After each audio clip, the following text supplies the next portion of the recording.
OP Neha Tirkey का जाति प्रमाण पत्र रद्द होने के लिए कोर्ट में लोग जा रहे हैं, क्या चाहते हैं कि उनका जाति प्रमाण पत्र जिस रद्द हो? पार्टी से वो बिलोंग करती है ना माननीय मंत्री महोदया, वो राजनीति में अभी आई है। उनके पिताजी जब झारखंड आंदोलनकारी थे उस समय में झारखंड आंदोलनकारियों के साथ में जब जाती थी, मेरे पिताजियों के साथ में जो किए हैं ये दोगली प्रवृत्ति के कांग्रेसियों ने जब 1961 में, तो क्यों नहीं बोलती हो?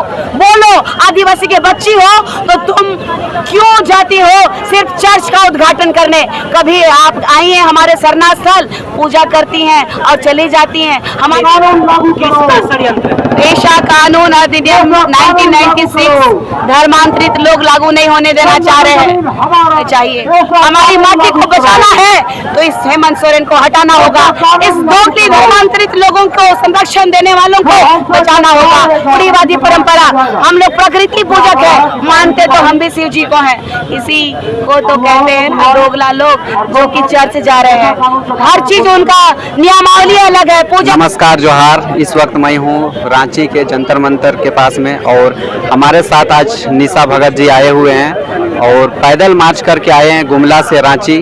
और आइए जानते हैं कि क्यों आए हुए हैं। देखिए, हमारा जो झारखंड है 8वीं अनुसूची के अंतर्गत रहने वाले आदिवासी जनजाति के लोग, रूढ़िवादी व्यवस्था के लोग यहाँ निवास करते हैं। झारखंड में आज जो परिस्थिति है आप देख रहे होंगे कि चाहे आदिवासी हो चाहे मूलवासी हो, सभी अपने जमीन को, अपनी अस्मिता को बचाने में अपने शरीर पर घाव, लाठी या फिर अपने आप को न्यौछावर करने के लिए खेतों में उतर जा रहे हैं। आप देख रहे हैं कि जब हमारे भारत में दिल्ली में सांसदों के माध्यम से संसद भवन में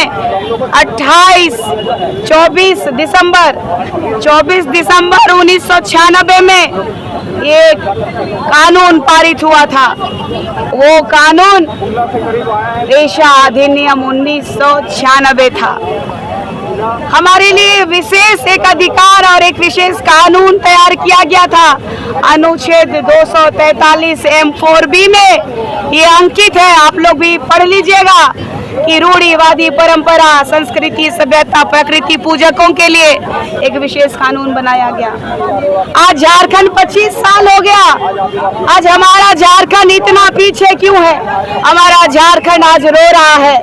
आज सभी लोग, चाहे वो बोकारो हो, चाहे वो गुमला हो, चाहे वो धनबाद हो, चाहे वो पूर्वी सिंहभूम हो, चाहे माननीय विधायक और मंत्री और हमारे माननीय मुख्यमंत्री बरहेट हो, गांडे हो, सभी जगह में देखिएगा कि आज हमारे लोग बुनियादी सुविधा के लिए तरस रहे हैं। आज हमारे लोग अच्छी स्वास्थ्य चिकित्सा के लिए तरस रहे हैं। हमारा जमीन को लगातार लूट रहे हैं, हमारे अस्मिता को खत्म कर रहे हैं। 81 विधानसभा सीट है हमारे झारखंड में। 81 विधानसभा सीट में अनुसूचित एसटी लोगों के लिए एसटी लोगों की सीट 28 है। इस 28 सीट में 10 धर्मांतरित लोग हैं, जबकि माननीय महोदया राज्यपाल थी, जब हमारी राष्ट्रपति महोदया जब हमारे झारखंड में राज्यपाल के पद में थी 1917 ईस्वी में, 2017 में ये धर्मांतरित बिल लागू किया गया था। आज उसके बावजूद मुखिया में देख लीजिए, जिला में परिषद में देख लीजिए, नगर पालिका में देख लीजिए, आज विधायक देख लीजिए, मुख्यमंत्री, मंत्री, सब लोग मौन है। हर जगह धर्मांतरित लोग हावी है। दुख होता है आज भी हमारा लोग अच्छे चिकित्सा, स्वास्थ्य चिकित्सा के लिए जब बीमार होते हैं कई क्षेत्रों में उनको ढो करके लाया जाता है, कभी चारपाई में तो कभी पटिया होता है हमारे यहाँ, या तो फिर पीठ में ढो के लाते हैं। नदियों में पुल नहीं बना है। आज भी संथाल परगना में जाके देख लीजिएगा, महिलाएं ब्लाउज नहीं पहनती हैं, कौन सी विकास की बात कर रहे हैं, कौन सी रूढ़िवादी परंपरा की बात कर रहे हैं। आप धर्मांतरित लोगों को सपोर्ट करते हैं और लगातार कर रहे हैं। ये जो वर्तमान की सरकार है सबसे भ्रष्ट और घिनौनी सरकार है। चाहे तो वो मुख्यमंत्री हो, चाहे तो वो प्रशासनिक पदाधिकारी हो, सब झारखंड को लूट के आज लाल घर कारावास में बंद किए गए हैं। ये मुख्यमंत्री भी चले गए थे। आदिवासियों ने सोचा कि हमारे मुख्यमंत्री को फंसाया जा रहा है कि उन्होंने कोई जमीन का घोटाला नहीं किया, उन्होंने कोई जमीन का हेराफेरी नहीं किया, लेकिन वास्तविक है कि आज भी हमारे लोग जमीन बचाने में अपना जान देने के लिए लगे हुए हैं। झारखंड का आज़ाद हुए 25 साल हो गया अलग हुए, लेकिन पेशा कानून लागू नहीं हो पाया। कुछ लोग आए हैं, देखिए हम लोग जल जंगल जमीन माटी से जुड़े हुए लोग हैं और अभी ये बरसात का मौसम जो है, खेती का मौसम है, हमारा हृदय जो है हमारा खेत है, हमारा खलियान है। हमें नौकरी नहीं दी जा रही है भाई, हमें नौकरी नहीं दी जा रही है। हम धान नहीं उगाएंगे, नहीं बेचेंगे तो हम अपने बच्चों को कैसे पढ़ाएंगे। आज शिक्षा व्यवस्था दुरुस्त होना चाहिए था। आज स्कूल में टीचर नहीं है। मैं गुमला से चल के आ रही हूँ, बाबा कार्तिक उरांव जी के क्षेत्र से। आज जाके देखिएगा कार्तिक उरांव कॉलेज में कितने प्रोफेसर है, वहाँ प्रोफेसर्स की इतनी भारी मार है कि हमारे लोग अच्छे से पढ़ भी नहीं पा रहे। स्कूलों की व्यवस्थाएं जर्जर है, हमारे स्वास्थ्य व्यवस्था नहीं है भाई, क्या बात करते हैं। पेशा कानून लागू कौन होना नहीं था? किसका षड्यंत्र? पेशा कानून अधिनियम 1996 धर्मांतरित लोग लागू नहीं होने देना चाह रहे हैं। 28 सीट हमारा आदिवासियों का है।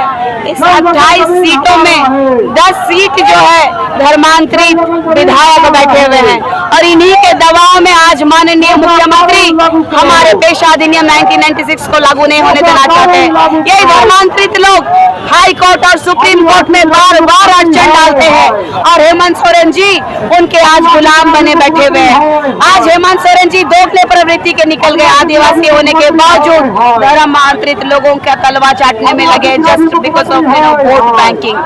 आज हमारे रूढ़िवादी परंपरा, आदिवासी जन्य जनजाति की लोगों की परंपरा जो विशेष कानून बना था अनुच्छेद 243 M4B के तहत आप पढ़िएगा, रूढ़िवादी परंपरा रीति रिवाज को मानने वाले लोगों के लिए 24 दिसंबर 1996 में पेशा अधिनियम लागू हुआ था।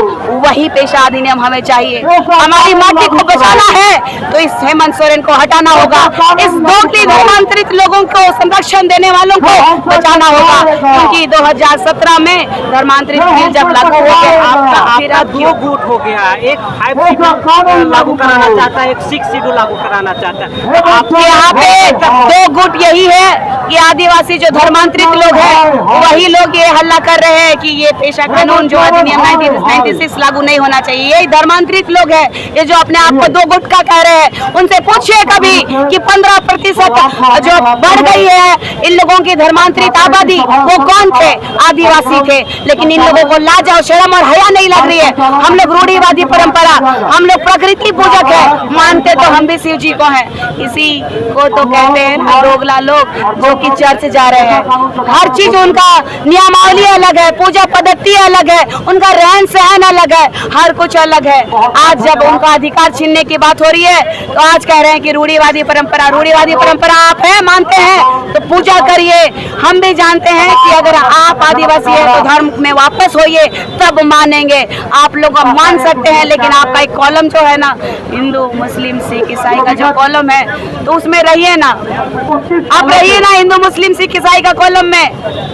आदिवासी जनजाति बोल रहे हैं कि जो धर्मांतरित हुए हैं उनका जाति प्रमाण पत्र रद्द होना चाहिए। शिल्पी नेहा तिर्की का जाति प्रमाण पत्र रद्द होने के लिए कोर्ट में लोग जा रहे हैं। क्या चाहते हैं कि उनका जाति प्रमाण पत्र जिस पार्टी से वो बिलोंग करती है ना माननीय मंत्री महोदया, वो राजनीति में अभी आई है। उनके पिताजी जब झारखंड आंदोलनकारी थे उस समय में झारखंड आंदोलनकारियों के साथ में जब जाती थी, मेरे पिताजियों के साथ में मुझे लगता है कि 1996 में मुझ पे भी केस हुआ था, जब मैं स्कूल में पढ़ती थी। तब से मैं जानती हूँ इन लोगों को। इनके पिताजी सिर्फ आदिवासियों को बहला फुसला के राजनीति करते हैं। और सबसे बड़ी बात है कि जब समय आया तो आज मैं चिल्ला के बोल रही हूँ, उन्होंने कहा था मुझे कि इनको संविधान की जानकारी नहीं है, तो संविधान में परिवर्तन जो किए हैं ये दोगली प्रवृत्ति के कांग्रेसियों ने जब 1961 में, तो क्यों नहीं बोलती हो?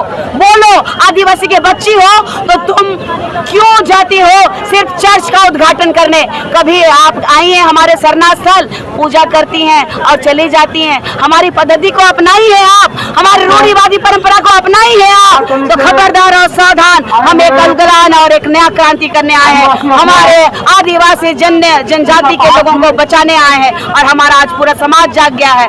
आज हम खेती में बिजी है, हमारा प्राण। जाति प्रमाण पत्र रद्द होना चाहिए, आप चाहते हैं? होना चाहिए, एकदम होना चाहिए। ऐसे धर्मांतरित लोगों का जाति प्रमाण रद्द होना चाहिए। इन लोगों को, उनके दोगली प्रवृत्ति और दो नीति वालों को जवाब मिलना चाहिए। इस उद्देश्य के साथ गुमला से पैदल चल। तो अभी आप देख रहे थे निशा भगत जी को, जो कि गुमला से मार्च करके आई हुई है।